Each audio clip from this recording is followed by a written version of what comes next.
probably an individual Mhm. situation.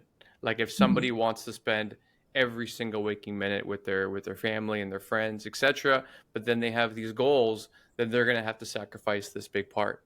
If someone Mhm. has are very single-minded for what their goals might be for publications, to write a book, start a business, blah blah blah, then maybe it's easier for them to let go.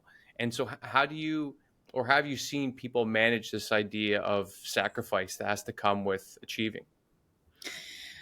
Yeah, well, I think if we even put the word sacrifice out there, then that turns a lot of people off from the conversation. Like, I don't want to have to sacrifice. This is, well, at least from my perspective, this is America. It's different from your perspective in Barcelona, Right. but like, this is America. We're supposed to be able to have it all.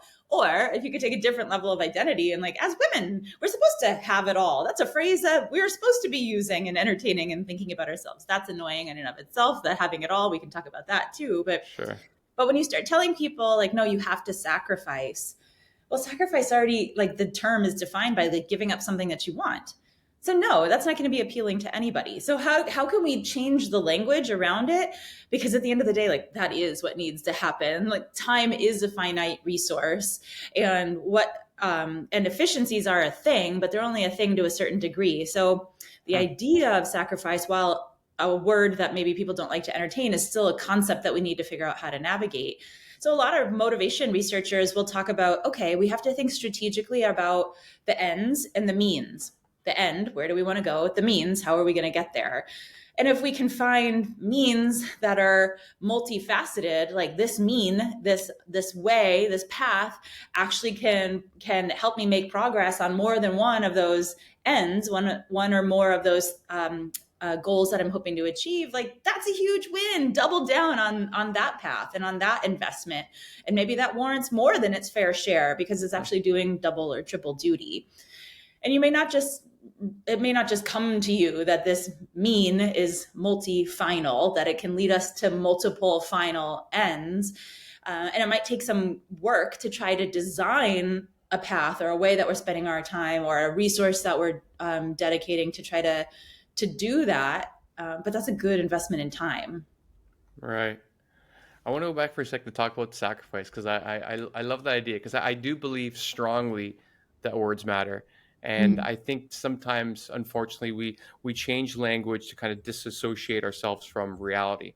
And I've always been of the mind that reality helps us make better decisions. And so you say no one's going to want to do that if you say you have to sacrifice something, which I think you're probably right. But there isn't the reality that if you want to do something that needs more focus than the average chore that you're doing, that you are going to have to sacrifice.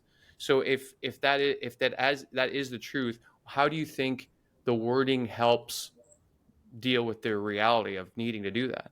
I think it depends on what you're talking about with respect to sacrifice. Some people could take that same idea of like staying focused, being committed, putting on blinders for whatever distractions or other opportunities might come to be. Maybe that is what sacrifice means to you. But some people might call that passion. Some people might call that a flow state. So if we get more precise, we might find that like there actually is another word that resonates with people more, that has a positive connotation than sacrifice does for some people who might find that to be a negative connotation. Other people like sacrifices. Being able to, withhold from succumbing to a temptation is a sacrifice. And some people feel really proud of themselves when they're able to do that. So, I think it's first taking stock of what does that idea of sacrifice mean to you? Does it have a negative or positive connotation? If it's negative and the idea of having to sacrifice is off putting as a result, think more concretely about, well, what does sacrifice mean in this context? Why am I opposed to it? And is there another framing that makes it more appealing to me? So Huh. we're talking about like the labels that we put on, the words that we put on. The words have meaning. Some of those meanings might be devoid of reality. I don't think about it that way. I think that the way that we make sense, that we make meaning of our experiences, the words that we put on those experiences have a huge motivational impact. Hmm. So I think that when we use the word sacrifice, that will be off putting for a lot of people. Same with the idea of failure or obstacles. who wants to approach a goal or like decide to invest in something when they know like the odds of failure are 60%, or there will be like insurmountable or extremely challenging obstacles that you're going to face in the first several months. And you know what? Motivation psychologists know that the best way to deal with that is to think about them in advance. Now, that could seem like really counterintuitive. When I'm most excited to do something new, I should be thinking about all the challenges and the ways that I'm going to fail, and Right. that will set me up for success better.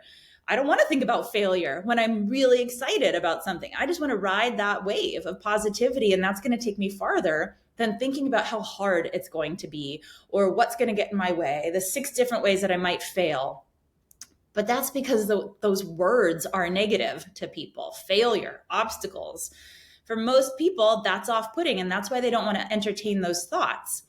But if we frame it differently, if we put a different label on it and talk about setting ourselves up with plan B and plan C, creating a safety net, going in more informed, going in with an Mm. arsenal of possibilities and our, backup toolkit at the ready, well, that sounds more appealing. That label sounds like, yeah, I want to do that. I want to have a safety net for this thing that I really care about. It's the same Right. idea, but it's a different label and it has a different motivational impact on us psychologically.